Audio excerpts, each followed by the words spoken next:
greater Houston area. We are here with Brennan Eagles, one of the better names in all of recruiting right now. You know, you get out there and you can fly, can't you? Yes, sir, I can. Have you only heard that maybe your whole life? Yeah, pretty much. Especially being a big dude. Yeah, I mean, Yeah. They're worse nicknames that you can have out there, or anything like that. So, Yeah. How does it feel being out there, getting out to, get a little spring ball practice and be able to put the pads on and play some football? Feels good, recruits come out here, they get to show out. Obviously, you're going to be on your best ball in practice when they're here, when they're not here. It gives them a chance to, really see you and, be able to evaluate you while you're on the field in pads. Yeah, so you got to love it when you can't really say anything because of how NCAA rules are, but you got to love it that you know that you're being watched, and it also gives an opportunity maybe for some of your teammates to get watched by these schools as well. Oh, yeah, of course. I love it. I love actually being that guy at the school because it helps my teammates, It brings in coaches that probably looking for something else, they're looking for me, but then they also need a corner. We have DBs here, we produce DNs, linebackers, so it helps the other kids out, and I love it because, I want everybody to be successful in my community and on my team. Yeah, so you sound like a really selfless dude, but when you get out there, I'm sure you're calling for the ball. When the chips are down. Well, everybody's eyes on me, so we got other sleepers on our team that people don't pay attention to. So when they double up on me, that opens up another receiver, another slot. So, that helps. It's always, unfair to ask a guy to, compare himself to maybe a pro or, even a college guy. But is there somebody maybe that you pattern your game after? You sit there and you watch and you're like, hey, I like what he does. I think I'm similar. Corey Davis, definitely. And why is that? Because he's a tall receiver, he jump ball, speed guy. He's not slow. He's long. He can expand on the field. So I look up to him, favorite receiver in the league, and was in college.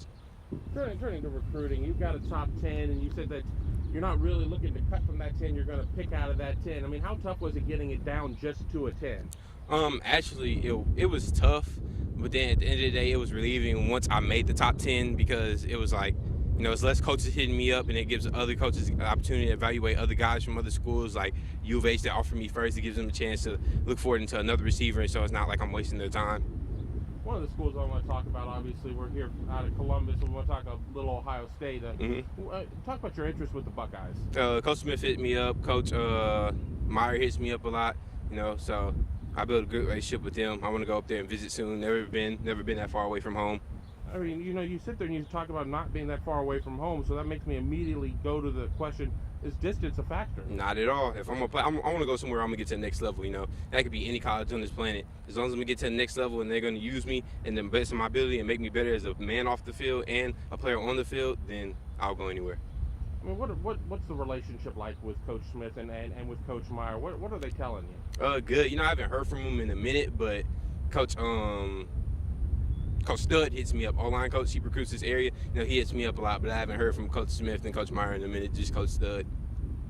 When you sit there and you talk about wanting to be a better man by the time you get done with the college experience, I mean, have you talked to them a little bit, about real life Wednesdays and things that they do that are outside of football? Yes, actually, we talk a lot of education, like graduating, what you're going to do after college, what you're going to do after you retire from the NFL when you make it to that level. So, that also helps me to see what type of, what the school would help me with after the league and not just getting me to the league. So what is life after football? And hopefully it's a long and successful career for you. But what does life after football look like? I mean, you've talked about life after football. You talked about education. So obviously that's stuff that, you're not just looking the short window. You're looking, the next 40 years. After I retire? Yeah. Well, retire, I'm going to get my family, my grandmother, and everybody house, whatever, nice cars, try to do that, be successful. I told them I was going to do that and probably settle in either Louisiana or California. Right, that's cool. So, another school that everybody would probably tries to associate you is University of Texas. I mean, Tom Herman has come there, new staff and everything. Where do things stand with the Horns? They're high on the list, on the top 10 list like every other school. But, Texas just like any other school on the list, they're what and what. I haven't even seen them play a season yet, so I got to wait for them season to play and, see how the receivers looking and see if they're going to throw the ball or not, the type of offense they're going to run.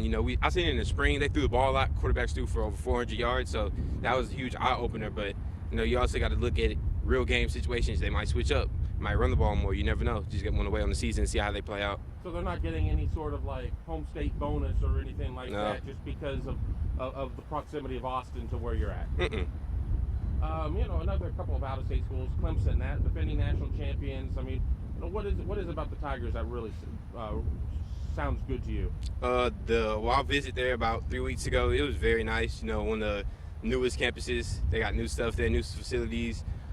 They produce receivers, wide receivers, Mike Williams, Sammy Watkins, DeAndre Hopkins, and then just the environment overall. Like, they got mountains there. Texas out here we don't have mountains, clear water. It's very beautiful out there. So first time being. And then a school that I saw here at practice today, Florida State. They're another school that made your list. Yes, Florida State. They say A leaf to tally. That's what they've been saying lately. Because we had Marvin Wilson. He was an A-Leaf kid. Was supposed to come here, matter of fact, but he went to private school. And he's over there signed with Florida State. Dontavius Jackson, right down the street. Elsick, linebacker. He's there. Got good communication with them. So. You close to Marvin? Oh yeah, best friend, real close friend. Went to middle school with him, played basketball with him and all, played football with him. He's always a great hire, but we had scrimmage all the time, so that was fun. He's a funny guy. We got to talk to him last year. We're not going to say the reason he went to Florida State was the honey fried chicken, but has he talked to you about that honey fried chicken? Actually, he hasn't. He has. He says it's good, but that's not going to be a big reason why you go to the school. Obviously, you want to go because you got a good relationship with coaches and stuff. You're not going to go because of no food, right? But that's all a part of the recruiting process. The attention and stuff. So if it's not going to be the food, and it's not going to be the the home state tie-in, is there just one thing that you think that may be the thing that puts somebody over the top? I know you've talked about life after football and everything else, but could you limit it to one thing? They would put a school on the top. That would make a school the school. You got this list of 10. You can only go to one. Something. Well, my major, which is mechanical or chemical engineering, family bond. Obviously, I have to earn a spot, but I want to play my freshman year. I just don't want to be sitting on the bench. So I want to be a true freshman. And just the environment around, because I just don't want to go anywhere and just stay inside all the time. I'm a fisherman. I like to fish a lot, so I want to go somewhere they got ponds. I was gonna say, you're a real Renaissance guy. You got all these thoughts. You want to be in engineering. You want to be fishing. I mean, it sounds like you've got a lot of interests that are just outside of football as well. Yeah. Last question. We were kind of talking about when you would kind of like to decide, and you're kind of between two time frames, or either at the National Signing Day or at the opening. I mean, are you leaning one way or the other? Really just depends on from what schools, like, giving the best attention, showing the best interest in me when I commit if I commit at the opening, or when I commit at the opening, or when I sign day. And if you commit at the opening, do you think it would be done at that point, or might you still? Oh yeah. I'm not gonna be one of those flip type of guys. Once I'm commit, I'm done. Once I make my word to college, I make my word to college.